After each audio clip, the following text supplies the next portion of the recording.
Bien, chicos, no sé si me escuchan bien. Buenas tardes con todos, ¿qué tal? Bien, vamos a ver ahora lo que corresponde a lo que son espacios, ¿no? El narrador, los diálogos. Me parece que creo que es la última semana, a ver si mal no recuerdo, semana 10, 11, 12, 13. Ahí viene la 14, que es indigenismo, 15, 16, 17, 18. Sí, creo que es la última semana, si mal no recuerdo. A ver, déjenme ver un ratito.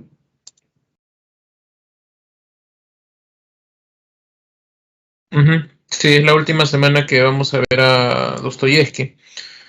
Bueno, espero que hayan avanzado con la lectura de la novela, ¿no? Incluso, bueno, ustedes no son ciclo especial, ¿no? Pero en el ciclo especial se les ha tomado igual, ¿no? Como el caso de ustedes también, o se les va a tomar, ¿no?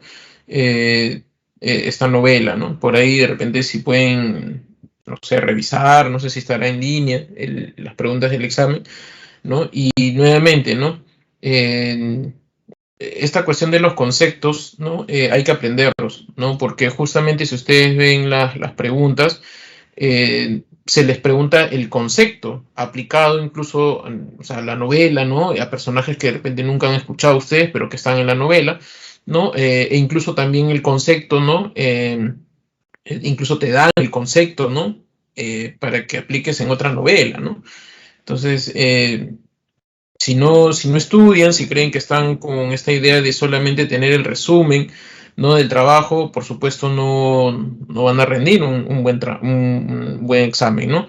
Entonces, si conjugas, digamos, la idea de el contenido, ¿no? O sea, el estudiar el tema, ¿no? Más, o sea, perdón, la novela más la teoría, ¿no? Los conceptos dados, ¿no? No vas a tener ningún inconveniente, ningún problema en rendir tu examen, ¿no? Eso es lo que, digamos, se busca, ¿no? Ahora, vamos a ver hoy día, ¿no? Lo que corresponde al narrador, los diálogos, los espacios, el tiempo, ¿no? Vamos nuevamente a mencionar, ¿no? Algunas cuestiones teóricas, ¿no? Para que quede claro, digamos, de lo que se intenta hacer, ¿no? Para que se entienda de repente, nuevamente, ¿no? En la semana 9 tal vez se acelera un poco, ¿no?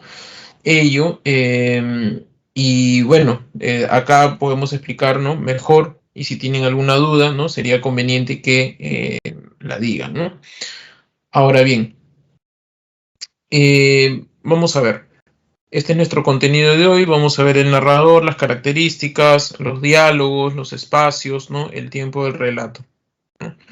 El narrador. En el caso del narrador, ¿no? Por ejemplo, en primer lugar, recuerden los diferentes tipos de narradores, ¿no? Hay, digamos, el narrador, ¿no? Que se presenta, ¿no? Por ejemplo, hay dos tipos de narradores, ¿no? El narrador objetivo, ¿no? Y el narrador omnisciente, ¿no? El narrador objetivo, digamos, ¿no? Es un narrador que nada sabe, ¿no? Como si fuera cámara en mano, como si fuera un testigo, ¿no? Solo narra lo que ve, ¿sí? No sé si me dejo entender, o sea, este narrador es como si tú, digamos, estuvieras o sea, en la calle, ¿no? Y de pronto ves un accidente, ¿no? ¿No? Tú eres un narrador objetivo. Te preguntan, ¿no? ¿Usted ha visto ello? Sí. Puede narrar lo que ha visto y tú comienzas a decir, pues, ¿no? Sí, pasó esto, pasó lo siguiente, ¿no? Vino el carro así, vino el carro así, ¿no? O sea, simplemente lo que haces es narrar lo que ves. Tú podrías narrar, digamos, qué es lo que pensaba el cobrado, el chofer, si tenía la intención de repente de chocarse con el otro carro, ¿no? Creo que no lo podrías decir porque no lo sabes, ¿no? Tú no sabes si el chofer tenía un problema en la mañana, un problema familiar, no sabes lo que estaba pensando, ni nada de eso. Tú solo narras lo que ves. El narrador objetivo tiene la misma forma, solo narra lo que ve, ¿no? Es como si estuviera ahí de testigo, ¿no? Y está observando todos los detalles, ¿no? Nada más. Este narrador objetivo no interviene, ¿no? Digamos, en la diégesis textual, en la narración. Es un narrador que está ahí como si fuera un fantasma, ¿no? O sea, él ve, digamos, está ahí presente, pero nadie lo ve a él. nadie interactúa con él, ¿no? Simplemente es un observador de los hechos. Es como, poniendo el ejemplo, ¿no? Si tú ves el accidente ocurrió y nadie interviene, ¿no? Ninguno de los involucrados, ¿no? Digamos, tú has estado en esa situación, tú solo estás observando, ¿no? Digamos, y tú narras lo que observas nada más, ¿no? Entonces, ese es un narrador objetivo, ¿no? Y el narrador objetivo, digamos, hay en muchas novelas, ¿no? Sobre todo las novelas más modernas, ¿no? Como es el caso, por ejemplo, de La ciudad de los perros, ¿no? La de Madame Bovary, por ejemplo, ¿no? El narrador es muy objetivo, por ejemplo, ¿no? Solo narra lo que observa, nada más, ¿no? En cambio, ¿no? El narrador omnisciente, ¿no? Es un narrador que todo lo ve, que todo lo sabe. Es un narrador Dios, es un narrador que ha creado el mundo, ¿no? Que está narrando, ¿no? Es un narrador que lo sabe absolutamente todo porque es su creador, ¿no? Eh, Como les puse el ejemplo en aquella ocasión, ¿no? Es como el Dios judaico, ¿no? Que aparece en esta escena bíblica, ¿no? Cuando Adán y Eva están desnudos luego de comer el fruto prohibido, ¿no? Ellos están ocultos, pero aparece la voz del Dios judaico, ¿no? ¿No? Y les dice por qué están ocultos ahí, ¿no? O sea, él sabe dónde están, ¿no? Eh, Adán y Eva están pensando muchas cosas, pero ellos no hablan. Y el Dios judaico le dice, ¿por qué piensas eso? Eva, Adán, ¿no? ¿Por qué tienen ese temor? Y ellos no han expresado nada, ¿no? Entonces, ¿qué quiere decir eso? Que ese Dios lo conoce absolutamente todo, porque ha creado esas criaturas, ¿no? Ha creado ese mundo. Por lo tanto, todos son parte de su creación. Él sabe la vida de todos los personajes, ¿no? Este narrador omnisciente, como un narrador Dios, sabe todo lo que han hecho sus personajes, sabe toda su vida, ¿no? Y por eso cuando está narrándote la novela puede contarte anécdotas, te puede contar toda su vida, ¿no? Pese a que de repente no es parte de la trama, digamos, ¿no? ¿No? Pero te narra muchas circunstancias porque él es el creador de todo, ¿no? Este narrador. Por supuesto, así como en el Dios judaico, ¿no? Este narrador, por supuesto, como los ha creado, sabes lo que están pensando, ¿no? Sabe su pensamiento de cada uno de ellos, ¿no? Y lo dice al lector, ¿no? ¿No? Porque los personajes no expresan su pensamiento, pero él los dice, ¿no? Como el ejemplo, creo que les mencioné, ¿no? En el caso de Los Miserables, por ejemplo, hay un narrador omnisciente, ¿no? Un narrador omnisciente que, digamos, ¿no? Que narra toda la trama, ¿no? O sea, la historia de Jean Valjean, ¿no? Que conoce, digamos, al padre Bienvenu, ¿no? Luego, cuando Javert lo persigue, ¿no? Conoce todo, pero también conoce toda la vida de Jean Valjean. Y no solamente de él, conoce la vida de todos, ¿no? Hasta cuando aparece una persona que solamente está ahí en un capítulo, que cuida a la hija adoptiva de Jean Valjean, Cosette Thénardier, por ejemplo, que solamente aparece ahí, pero él te cuenta 100 páginas de toda su vida. Que él era un soldado, que era un niño, que tal su padre lo trataba así, que digamos, no tuvo afecto, todo eso conoce, ¿no? Y es de otro lugar, otra zona, ¿no? No está relacionado, digamos, directamente con Jean Valjean, ¿no? Simplemente el narrador lo sabe todo, absolutamente todo lo sabe, ¿no? Y te cuenta todo, ¿no? Hasta cuando ya era un adulto, se fue a las guerras napoleónicas, ¿no? Etcétera, ¿no? Y cómo acabó ahí, digamos, de posadero, ¿no?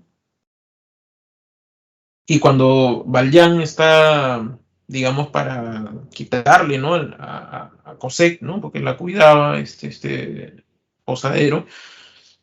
Cuando Valjean le ofrece, digamos, dinero, ¿no? Para llevarse a Cosette, ¿no? Eh, Porque este personaje no dejaba irla, así, porque tenía una deuda, ¿no? Dice la mamá de Cosette. Cuando Valjean le ofrece dinero, ¿no? Él en su cabeza está pensando, y el narrador lo dice, ¿no? ¿No? Y Thénardier en ese momento pensó, ¿no? si le pido más dinero, entonces me dará más, ¿no? Entonces yo no dejaré ir a la niña, ¿no? Entonces le voy a pedir más dinero. Y dice, ¿no? Me puedes dar, ¿no? 50.000 francos, ¿no? Más. Entonces el narrador, digamos, sabe lo que está pensando su personaje, ¿no? Lo sabe absolutamente todo, ¿no? Entonces, digamos, así, digamos, se muestra el narrador omnisciente, ¿no? Este narrador omnisciente está por todos lados, ¿no? Pero curiosamente, este narrador omnisciente tampoco interviene digamos, él no está en el texto, ¿no?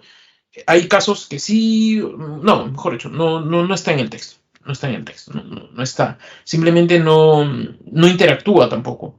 Es como si fuera, insisto, ¿no? Como un dios que ve su creación, ¿no? Imagínate, ¿no? Él está fuera del planeta y está observando todo, ¿no?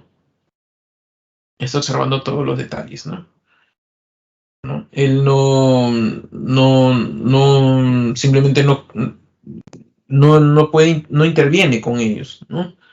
Él está en otro nivel, digamos, ¿no? En el cual puede observar todos estos aspectos, ¿no? Entonces, eso es un narrador omnisciente, ¿no? No solamente está en Los Miserables, ¿no? También en las novelas de Balzac. Era propio, digamos, de las novelas, ¿no? Antiguas, ¿no? Incluso El Quijote también tiene un narrador omnisciente, ¿no? Toda la novela es un narrador omnisciente, en realidad, ¿no? Y luego, por ejemplo, y Crimen y Castigo, ¿no? Guerra y Paz, ¿no? Son novelas de narrador omnisciente, ¿no? Ese narrador omnisciente, digamos, ¿no?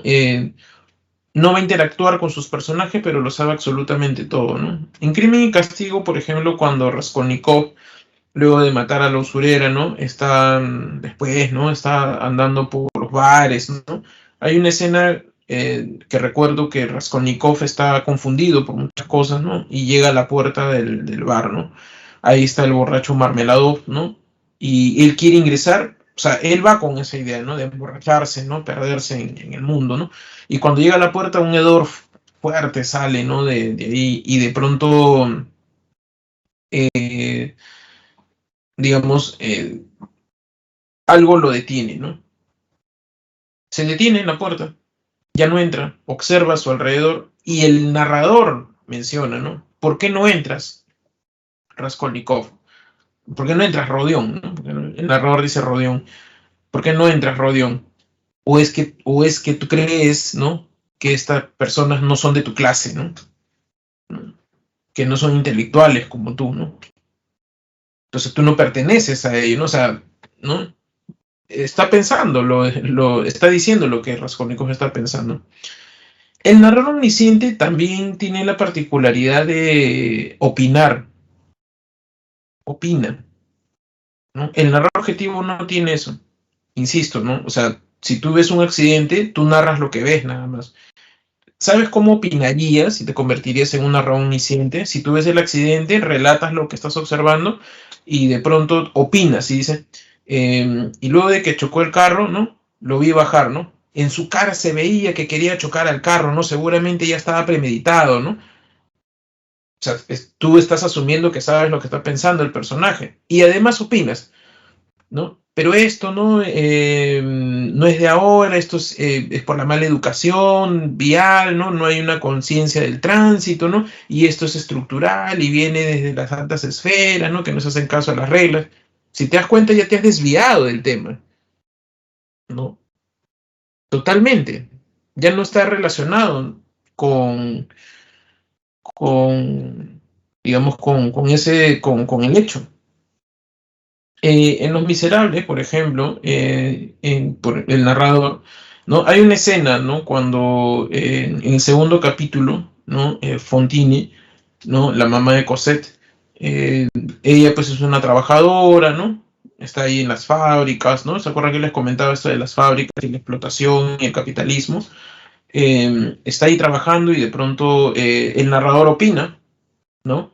Y dice, o sea, está trabajando muchas horas, ¿no? Y no consigue el dinero adecuado, ¿no? para poder mandar el dinero a que cuiden a Cosette, y el narrador opina, ¿no? Sí, y esto se debe, ¿no?, a la educación que no le dan a las personas, ¿no? El Estado no brinda esta educación para que ellos puedan estudiar, ¿no? Y generarse una profesión, un oficio, y así acabar el maltrato, el proletariado, ¿no? Ya es una opinión, ¿no? Ya no tiene nada que ver ya con la misma narración, ya. Después, cuando a Fontine la despiden, ¿no? Fontine se dedica a la prostitución, ¿no? Y hay un momento donde la llevan presa, ¿no? Entonces, cuando la llevan presa, el narrador opina, ¿no? Lo que ejerce lo que ejerce Fontine es un problema estructural, ¿no? Es la denigración de la mujer, ¿no? Y esto se debe a que no hay, pues, la educación, ¿no?, que le pueda proveer un oficio, una profesión, ¿no? Y esto viene de antaño. Eso es todo un recorrido histórico de 50 páginas, y toda la problemática de la mujer, ¿no?, la educación, ¿no?, el trabajo, ¿no?, etcétera, etcétera, etcétera.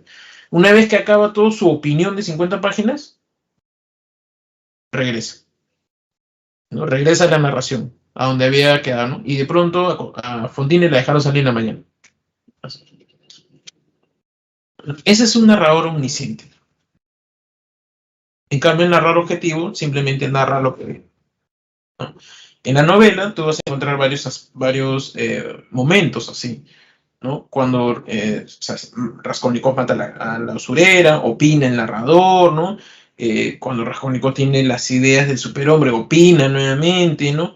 Cuando va donde Sonia, opina también, ¿no? Y así, ¿no? Diferentes momentos comienza a opinar, ¿no? El narrador, ¿no? Bien, jóvenes. Entonces, ahí vamos a encontrar, ¿no?, que hay un narrador omnisciente, ¿no? Eh, por ejemplo, ¿no? Dice acá, fuera de la historia, no personaje. Sí, el narrador omnisciente no está, no convive, ellos no lo ven, es una entidad superior, digamos, ¿no? A diferencia del narrador objetivo, el narrador objetivo es como si fuera un fantasma que está ahí, cámara en mano, ¿no?, que observa, pero los personajes no lo ven, no interactúan, no hablan con él. El narrador omnisciente, por supuesto que no interactúa, ni habla, ni nada, pero él no está, digamos, no está como cámara en mano, sino él está como que elevado, ¿no? Y desde esta posición observa todo, ¿no? Algo así, ¿no? Y como, insisto, ¿no? Él no es un personaje, es simplemente una voz, ¿no?, que narra, ¿no?, las circunstancias, sabe lo que piensan sus personajes, ¿no? Y de pronto, o sea, no hay ningún lugar secreto para él, ni lazos de la vida, ¿no? Que él no sepa, ¿no? Si el personaje de pronto, imaginemos una película, ¿no? El personaje está andando, ¿no?, y de pronto ingresa a un lugar, ¿no? En una película, ¿no?, ingresan, a veces la cámara se queda ahí en la puerta y no sabes lo que ocurre, ¿no? En cambio, el narrador omnisciente, ¿qué pasa? El personaje entra a la puerta y la cámara también entra, ¿no? Entra a la casa, ¿no? Y encima entra su pensamiento de la persona, ¿no? Ese sería un narrador omnisciente, ¿no? Entonces, este narrador omnisciente es alguien que está fuera de la historia, no es personaje, ¿no? Y no está contándote, no es un narrador testigo tampoco, es un narrador que lo sabe absolutamente todo, ¿sí? Conoce todo acerca de los sucesos, la vida de los personajes, sus pensamientos, ¿no? Focaliza, ¿no? La focalización, ¿no?, es, digamos, el punto de vista que adopta, ¿no? La focalización desde una perspectiva exterior al personaje, ¿no? Es decir, que está contándote desde fuera, ¿no? Veamos, dice, el moblaje guardaba armonía con el local, componíase de 3 sillas viejas que apenas se tenían en pie, en un rincón una mesa pintarrajeada sobre la cual se veían algunos cuadernillos, ¿no? O sea, está narrando desde fuera, es el narrador típico, digamos, ¿no? Narrador típico que está narrando, ¿no? Simplemente el narrador está desde arriba, ¿no? Y está narrando todas las circunstancias que está observando, ¿no? En cambio, la perspectiva interior del personaje, ¿no? Dice, así se atormentaba y se irritaba con aquellas preguntas, experimentando también cierto placer. Por lo demás, todas aquellas preguntas no eran en modo alguno nuevas. Es decir, mientras que en la narración de focalización externa, digamos, está narrando desde, como les digo, desde fuera, ¿no? Él observa los detalles. Cuando hay focalización interna es cuando el narrador que está desde fuera sabe, ¿no? Digamos, de qué es lo que está sintiendo su personaje, y a partir de ahí comienza a contarte lo que acontece. Por eso menciona estos detalles, ¿no? De que él se atormentaba, ¿no? O sea, digamos, ya no está desde fuera, ¿no? Sino que ahora él sabe lo que está pensando su personaje, ¿no? Por así, así se atormenta, es decir, el narrador sabe lo que le está ocurriendo, lo que está pensando, lo que, lo que está sintiendo, ¿no? Etcétera, ¿no? Bien, no sé si hay alguna consulta o pregunta, por favor. Pregunta o consulta.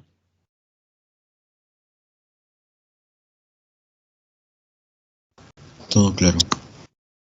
Gracias.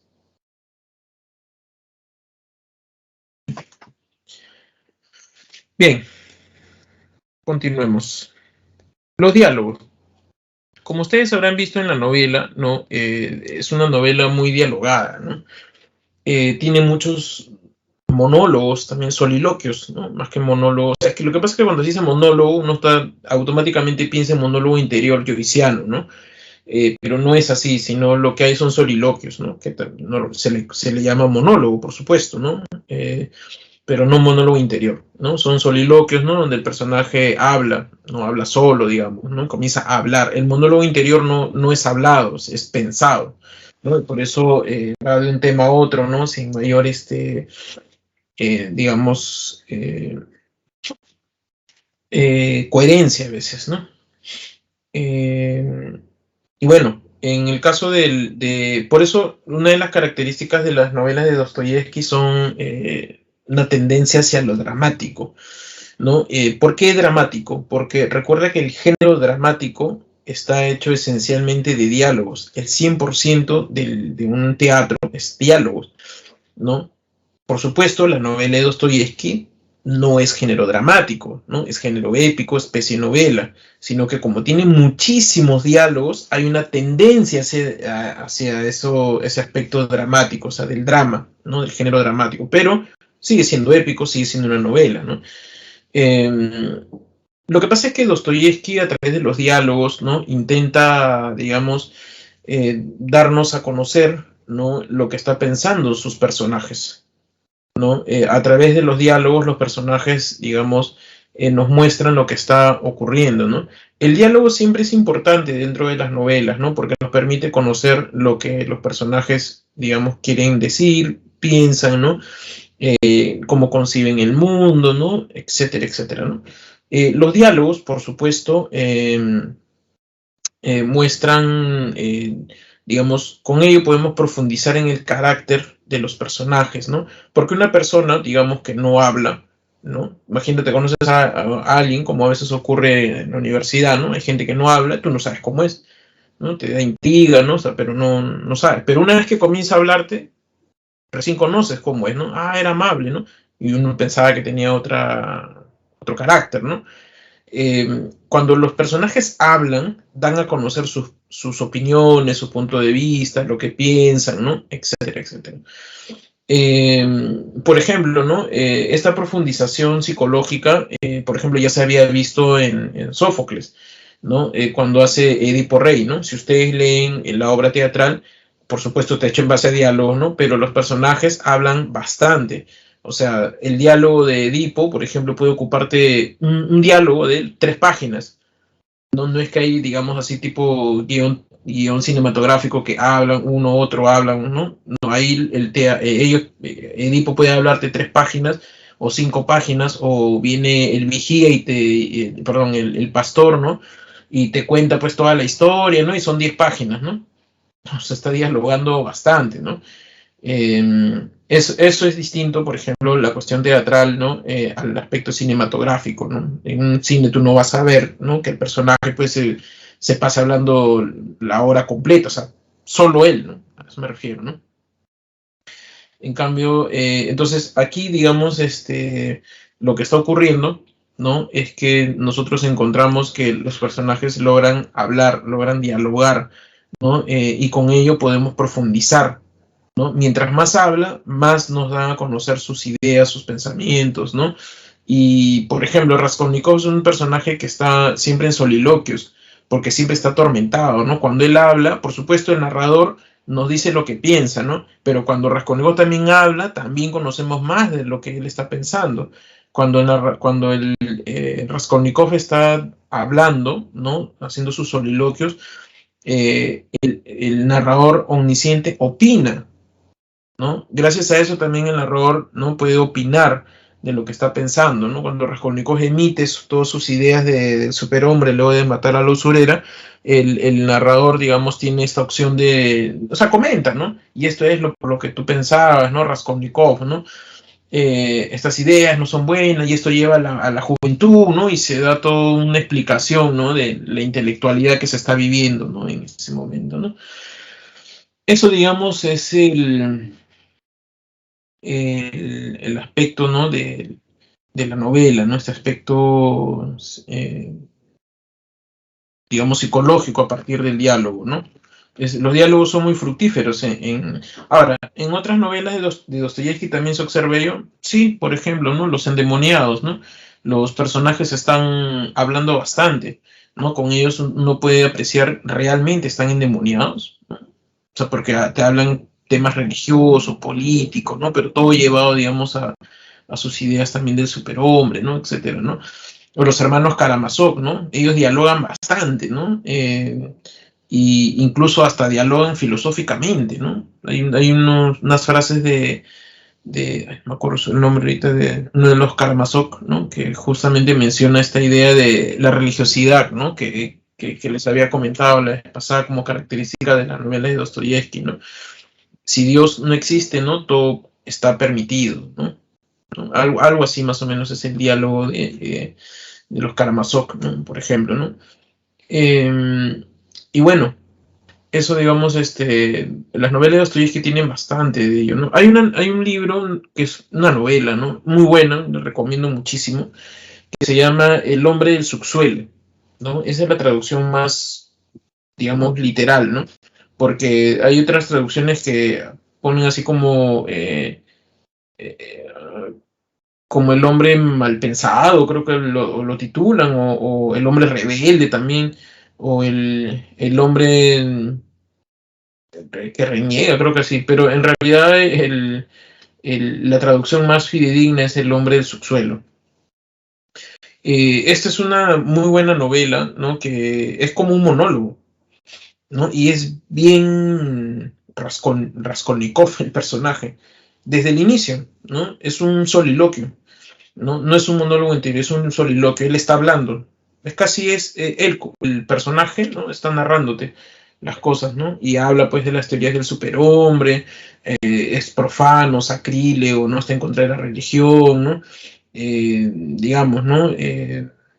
Tiene cuestiones que van contra la moral, ¿no? O sea, él mismo narra, ¿no? Opina constantemente, ¿no? Entonces, ese es un tema, digamos, muy de Dostoyevsky, ¿no? Lo que tú lees en la boca de Raskolnikov, ¿no? Cuando habla de todas estas ideas intelectualistas, ¿no? Morales, el tormento religioso, la moral, eso también está en los otros personajes. En El hombre del subsuelo es muy notorio esos detalles, por ejemplo, ¿no? Y bueno, lo que pasa es que con ello tú puedes conocer, pues, ¿no? Cómo se configura el pensamiento de los personajes, ¿no? Bien, veamos. Aquí en los diálogos dice, esta novela emplea los elementos vinculados al teatro, ¿no? Por eso les decía, hay una tendencia hacia lo dramático, pero ojo, la novela no es un teatro, no pertenece al género dramático, ¿sí? Hay un intercambio verbal entre personajes sin intervención del narrador, ¿no? Es cuando hablan bastante. Permite un acceso a las motivaciones y la personalidad de los personajes, ¿no? Esto es lo que les había mencionado, ¿no? Permite ese acceso psicológico, ¿no? Si el personaje habla, entonces se puede acceder a ello, ¿no? Intercambio de opiniones. Lo interesante de los diálogos es que nos permite contrastar, ¿no? Digamos, de los personajes, ¿no? Contraste de ideas, ¿no? El monólogo, ¿no? Son una forma de diálogo interiorizado.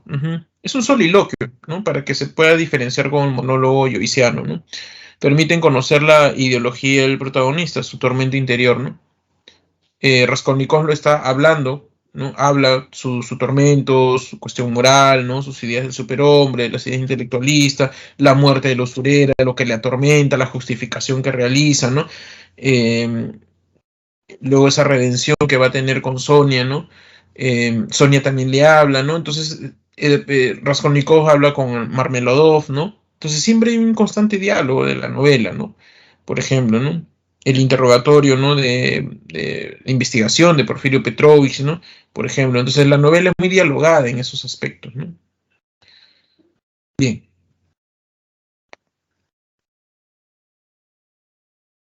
los espacios. Ya, acá hay que recordar los detalles, ¿no? Otra vez la parte teórica, ¿no? Los espacios son los donde se transita, digamos, la novela, ¿no? Donde los personajes van a transitar, pulular, ¿no? Donde van a realizar sus acciones. No son meros espacios, digamos, que uno, o sea, son insignificantes, ¿no? No va por ese lado, sino que tienen una carga a veces semántica, ¿no? Y también nos permite entender, conocer, ¿no? Qué es lo que está diciendo, digamos, o sea, en dónde están dando, perdón, el personaje, ¿no? Y de acuerdo también al lugar, también expresas las ideas, ¿no? Eh, por ejemplo, ¿no? Donde se produce la novela es San Petersburgo, ¿no? Y les había comentado, ¿no? Que en San Petersburgo era una ciudad, ¿no? Que había tenido la revolución, una de las revoluciones industriales, ¿no? Así como Berlín, ¿no? Como eh, Londres, por ejemplo, ¿no? París, ¿no? San Petersburgo es un lugar, digamos, paradigmático, ¿no? Para la Rusia del siglo XIX, de los zares, ¿no? Es un lugar eh, abierto, ¿no? Es un lugar, un espacio abierto. ¿Por qué se dice que es abierto? Un espacio es abierto porque los personajes no tienen ninguna barrera de entrar y salir. Pueden pasar por ahí sin mayores problemas, ¿no? Los personajes simplemente van a cruzar tal lugar, ¿no? Y no van a tener ningún inconveniente, ¿no? Ese es un espacio abierto, ¿no? En cuanto a la novela, ¿no? Y San Petersburgo es uno de ellos, ¿no? Van hacia la ciudad, salen de la ciudad, ¿no? Y no tienen ningún inconveniente, ¿no? Es un espacio abierto totalmente, ¿no? Eh, la sombra de la ciudad, ¿no? Analogía al mundo interior del personaje, ¿no? De Raskolnikov. Sí, porque Raskolnikov, por ejemplo, avanza, o mejor dicho, camina en las noches, ¿no? Y las luces, ¿no? Digamos, proyectan la sombra del personaje, ¿no? El narrador cuando, digamos, narra esos aspectos, ¿no? Es una metáfora, ¿no? Una analogía de esa sombra, esa oscuridad que el personaje está proyectando, ¿no? Que lo atormenta, digamos, ¿no? ¿No? Esos aspectos es bastante interesante en Dostoyevsky, ¿no? Bien. Eh, espacios cerrados, por ejemplo, ¿no? ¿Cuáles son los espacios cerrados? ¿No? Por ejemplo, puede representar cuartos, ¿no? El cuarto de Rodión, por ejemplo, ¿no? La casa de la usurera, ¿no? Porque recuerda que cuando Raskolnikov va a la casa de la usurera, no es que él pueda ingresar simplemente, ¿no? Incluso la usurera lo deja en la puerta, ¿no? Donde estaba el dinero estaba en su habitación, ¿no? ¿No? Son espacios cerrados, ¿no? Que logra ingresar, por supuesto, ¿no? Pero ingresa por la venia, ¿no? O por lo que porque ha matado a la usurera, ¿no? Pero no es que pueda ingresar simplemente, ¿no? ¿No? A Siberia se va, no es que alegremente ya me voy a Siberia, ¿no? O sea, puede ingresar porque lo condenan, pues, ¿no? Digamos a ese lugar, ¿no? ¿No? Por ejemplo, la casa de León Ivanovna, la casa del borracho Marmeladov, ¿no? Por ejemplo, ¿no? El cuarto de Rodión, ¿no? También. Y en esos lugares, digamos, donde él no tiene acceso, ¿no? O sea, ingresa porque hay venia o porque transgrede, digamos, ese permiso, Raskolnikov, digamos, va hacia también encontramos los espacios abiertos donde él deambula, ¿no? Luego de matar a la usurera, ¿no? Cada vez que tiene tormentos, ¿no? Siempre está deambulando por las calles, ¿no? Es un espacio abierto donde no tiene, digamos, un punto de vista o sea, no tiene un punto fijo, ¿no? Así como su vida, digamos, ¿no? Raskolnikov establece esos detalles, ¿no? Por ejemplo, ¿no? Calles, plazas, por ejemplo, ¿no? También dentro de ello, por ejemplo, en los espacios abiertos está la prostitución, donde conoce a Sonia, ¿no? El suicidio de Svidrigailov, por ejemplo, la muerte de Katerina Ivanovna, ¿no? Por ejemplo, ¿no? Son espacios abiertos, ¿no? El cerrado es el tormento y en el abierto están pues todos los males sociales, ¿no? Por decirlo de alguna manera, ¿no? ¿No? Digamos, ¿no? Bien, no sé si hay una consulta o pregunta. Profesor, una pregunta. Sí, dime. Caterina Ivanova es, si no me equivoco, Catalina, creo. No te entendí la pregunta, disculpa. No sé si puedes repetir. Caterina Ivanova llega a ser la esposa de Marmelador. Sí, claro. Ya, La pero madrastra de... Es la según la madrastra. ella no muere en la calle, ella se desmaya en la calle, ella llega a morir en la casa de Sonia, en el cuarto de Sonia. Ah, verdad, ¿no? Buen apunte, gracias. Ya voy a corregir ahí el... Bueno, lo que pasa es que estos PPTs yo no los preparo, ¿no? O sea, ahí están. Gracias por el apunte. Y eso es bueno, como tú dices, que lo que mencionas, ¿no? Porque eso es porque has leído la novela, ¿no? Está bien. Buen apunte, gracias. Me has hecho recordar también ese aspecto. Yo sé para todos, ¿no? O sea, gracias por la corrección. Voy a, digamos, a señalar eso en el, en la plana. Creo que acá de repente habrán querido, o sea, de repente quien ha hecho el PPT, de repente el recuerdo, ¿no? De, digamos, habrán recordado de cuando se desmayan, de repente, y ahí digamos, han tomado esta idea, ¿no? ¿No? Tal vez. Gracias, gracias. Bien, no sé si hay algún otro comentario. Buen apunte.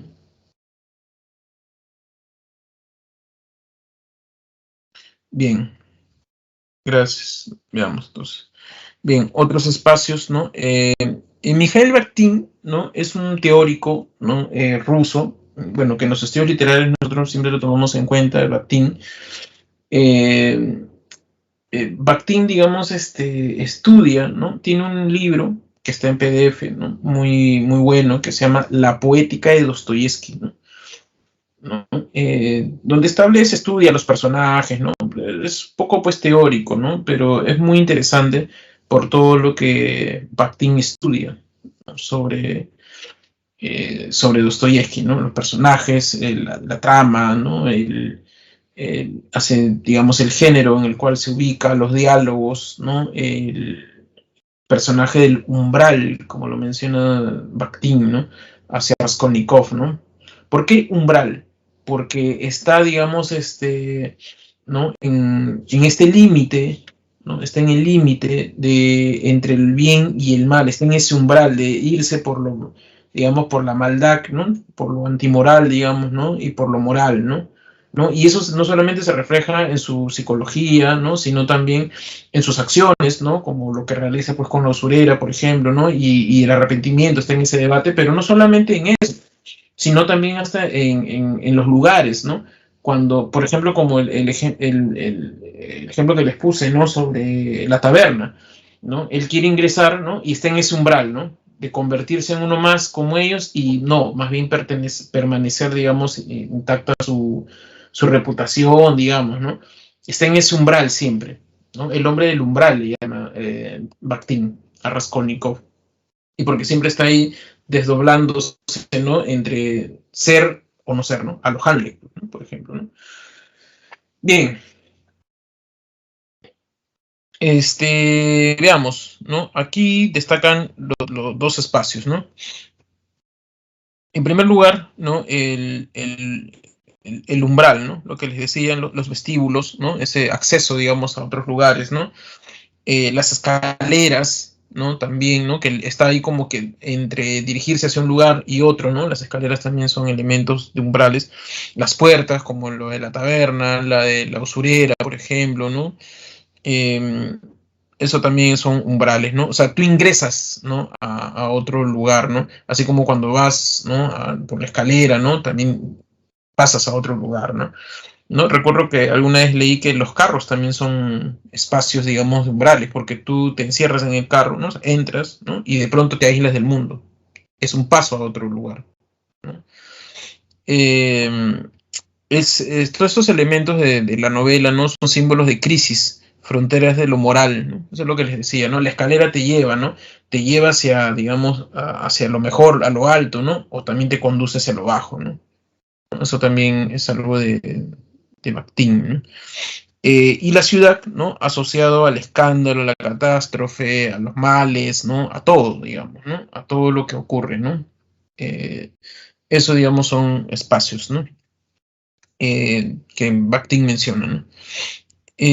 Lugares interiores, ¿no? La vida familiar, ¿no? La presión que experimentan los personajes, ¿no? El tormento de Raskolnikov, lo de Sonia, ¿no? Lo del borracho Marmeladov, ¿no? Y de otros personajes también, ¿no?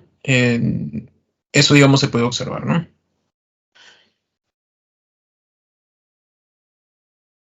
Bien, el tiempo del relato. Y aquí otra vez a la parte teórica, ¿no? Vemos nuevamente, ¿no? Recordemos, ¿no? Que el tiempo de la historia es diferente al tiempo del relato. El tiempo de la historia es el aspecto cronológico, temporal, ¿no? Como la vida misma, ¿no? Horario, ¿no? O sea, cronológicamente, ¿no? Tal cual es la vida, ¿no? Las personas nacen, crecen, se desarrollan, algunos se reproducen, ¿no? Y mueren, ¿no?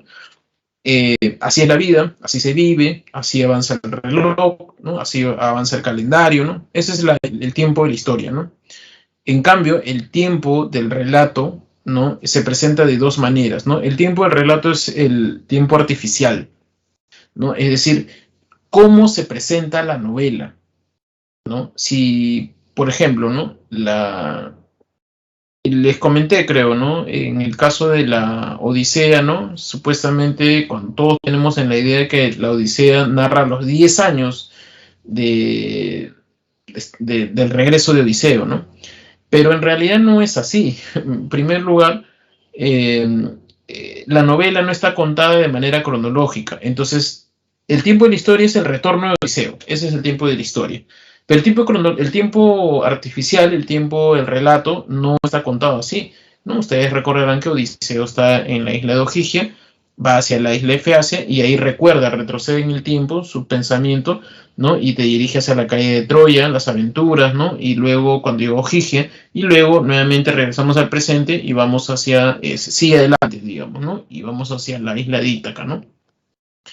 Y les comenté, ¿no? ¿Cuánto se narra realmente de la Odisea? Creo que les comenté, ¿sabes que no? Contábamos aproximadamente uno, dos, tres, cuatro, 6 días. No se narra más.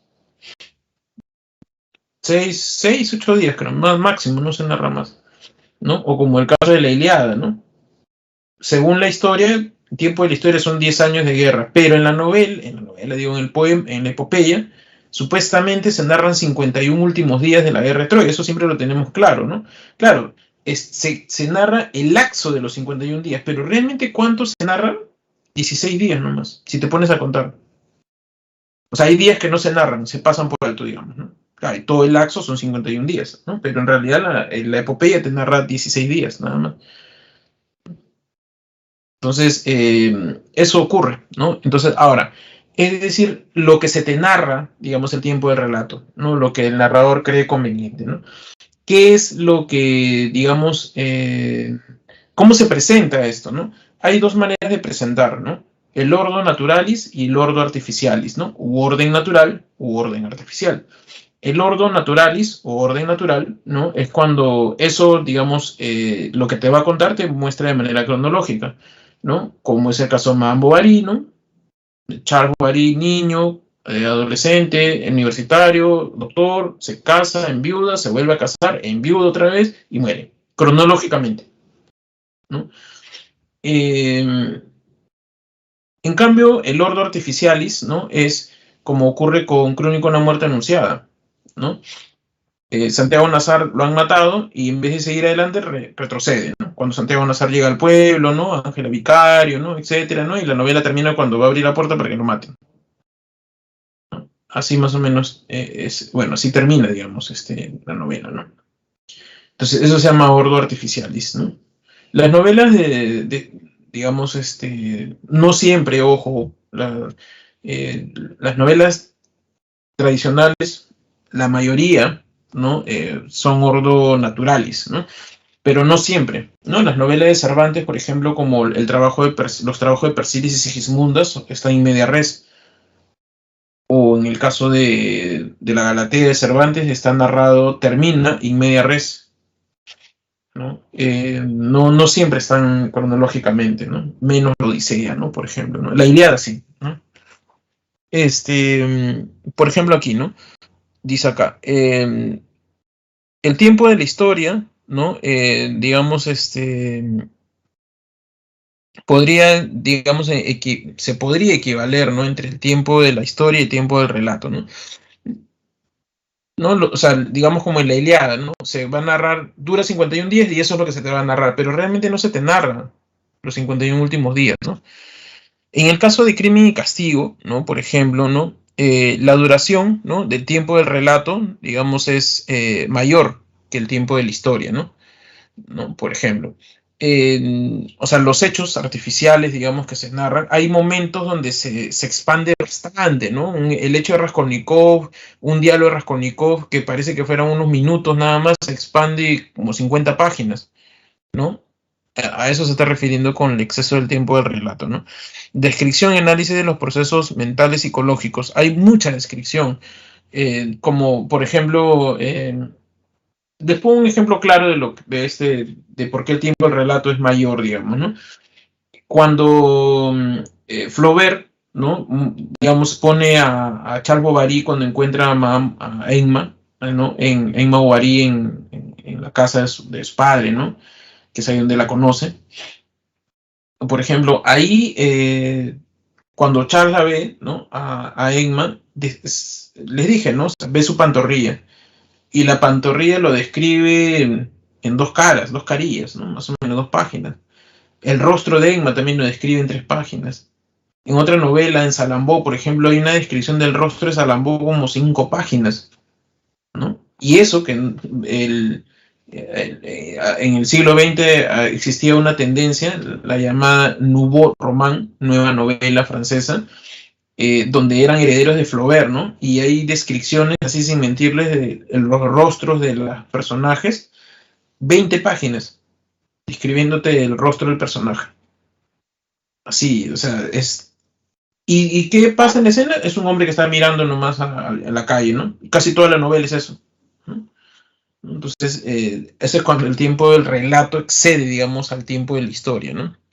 En este caso, en los diferentes momentos de la novela hay descripciones de los personajes, de las ideas, ¿no? De los monólogos, ¿no? Hay mucho más diálogos, descripción de los diálogos que escenas. Dice, habíase retraído resueltamente de todo el mundo como la tortuga en su concha y hasta el rostro de la criada le producía malestar y convulsiones. Así le sucede a algunos monomaniáticos que reconcentran su atención en torno a alguna cosa y sigue, ¿no? Y sigue, sigue. La acción es algo nada más, es como que no habló y te extiende todo media página, ¿no? Por ejemplo, ¿no? Y hay otras partes donde, digamos, se parece que se equivalen, ¿no? Eh, Dice, la verdad, oh Dios mío, pero Sonia, solo he matado un gusano, un gusano inútil, innoble, nocivo, un ser humano, un gusano, o sea, y no hay descripciones, si se dan cuenta, ¿no? Es como que lo que está durando, digamos, es casi lo que se está relatando, ¿no? En cambio, en el otro se dice algo y se da una opinión, pues, ¿no? Digamos, del personaje, ¿no? Eso es, digamos, lo que acontece, ¿no? Bien, no sé si hay alguna duda, alguna consulta, alguna pregunta, por favor.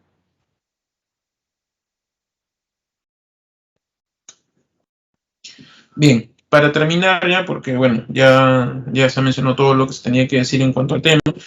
eh, la novela de Crimen y Castigo es una de esas novelas paradigmáticas, ¿no? Que forman parte, digamos, de las grandes novelas rusas, ¿no? Junto a Tolstoy, ¿no? Con Guerra y Paz, con Gorky, ¿no? La Madre, por ejemplo, ¿no? Y por supuesto ellos se engarzan, ¿no? Dentro de lo que es el realismo, ¿no? Europeo, ¿no? lo que ellos tratan de hacer es retratar, digamos, las consecuencias de la burguesía, ¿no? Recuerden que la burguesía es la clase media ascendente, ¿no? Que se ha vuelto empresarios, ¿no? E invierten, ¿no? En, digamos, en fábricas, bancos, ¿no? Y hay como una denuncia, ¿no? Las novelas realistas son novelas de tesis, ¿no? Le llaman novelas de tesis porque proponen una idea y la prueban, ¿no? Así, por ejemplo, las novelas de Solá, por ejemplo, prueban de que con toda esta idea positivista, ¿no? Los personajes, o sea, la idea positivista es que, por ejemplo, si tu ancestro, ¿no? Tu bisabuelo, padre, ¿no? De repente era un alcohólico, digamos, ¿no? De repente había sido un asesino, ¿no? Entonces tú, por genética, también tienes esa tendencia y te conviertes en asesino, ¿no? Y eso lo probaban en la novela, ¿no? ¿No? Los personajes que de repente se convertían en estafadores, ellos cuando se indagaba un poco en los personajes se daba cuenta de que ellos pues habían estado, digamos, sus ancestros habían tenido esa degeneración, ¿no? Estaba muy de moda en el siglo XIX estas ideas de ser degenerado, ¿no? Es decir, genéticamente no estás bien, ¿no? Y entonces las novelas de tesis prueban ello. ¿Qué es lo que pasa en Crimen y Castigo? Una novela de tesis, ¿no? En la cual se prueba de que a dónde conducen las ideas del superhombre. Y si cometes un acto, el tormento no te va a dejar descansar, ¿no? Y se prueba en ello, ¿no? Entonces, eso es, digamos, lo que se trata de probar, ¿no? En esta novela, ¿no? Bien, ahí les doy las claves, chicos.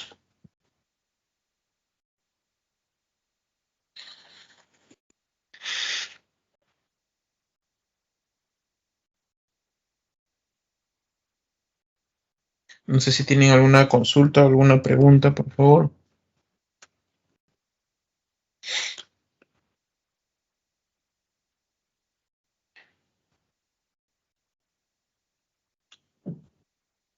Bien, jóvenes. Entonces, si ya no hay más preguntas, creo que nos quedamos aquí, ¿sí? Por favor, ¿cuándo es el examen qué es tercer examen, ¿no? ¿Cuándo es? No sé, ¿es este domingo o el próximo? El próximo. Ah, ya, el próximo. Bueno, terminen de leer la novela para que tengan en cuenta, gracias, María Fernanda. Traten de leer la novela, ¿no? Para que tengan ideas. Traten, lo que yo les recomiendo es que apliquen, digamos, los conceptos, ¿no? Y traten de revisar el examen del especial, ¿no? Para que de alguna manera puedan observar cómo se está aplicando, digamos, los conceptos, ¿no? Le ponen el fragmento, ¿no? Y te mencionan, ¿no? De acuerdo, te preguntan, ¿no? Según lo que les mencionaba, ¿no? No es que te van a decir si Raskolnikov es un protagonista, ¿no? No te dicen Raskolnikov, ¿no? Según, todavía te lo dicen, ¿no? Según el grado de relevancia, es protagonista porque así están colocando, o sea, no te van a estar preguntando si es un protagonista, no, te dicen el por qué y es lo que tú tienes que contestar. Bien, chicos, nos vemos. Cuídense mucho. Hasta luego.